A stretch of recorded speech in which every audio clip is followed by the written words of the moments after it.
Votre revue de presse s'intéresse ce soir au secteur industriel avec la décision de la transformation de nos minerais chez nous, et c'est avec Cabrel Guilain-Limami.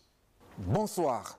Lors d'un conseil des ministres, le président Brice Clotaire Oligui Nguema prenait une décision historique, celle d'interdire dès 2029 toute exportation de manganèse brute.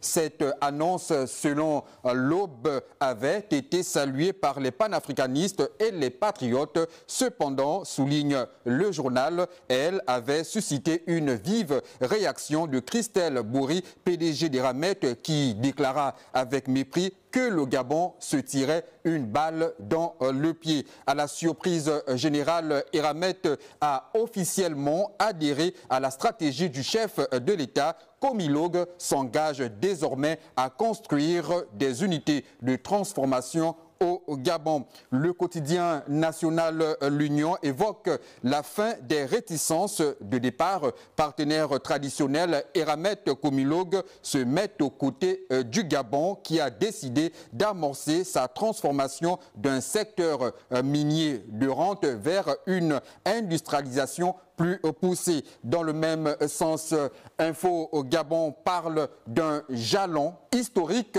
dans le processus de reconquête de la souveraineté économique du Gabon. Le journal souligne en outre que le changement de paradigme ne se limite pas à des déclarations de principe. Il y a bien plus. La perspective de 16 000 emplois directs et indirects révèle une approche résolument inclusive du développement où la jeunesse gabonaise devient acteur et bénéficiaire de la chaîne de valeur. L'agence gabonaise de presse, dans le même sens, traite de plusieurs engagements qui ont été actés, à savoir la transformation de plus de 2 millions de tonnes de manganèse, la gabonisation progressive des postes de direction au sein des filiales Comilog et Cetrag. Cette décision est le fruit de la fermeté du président, de sa vision claire, faire du Gabon un État maître de ses matières premières. Selon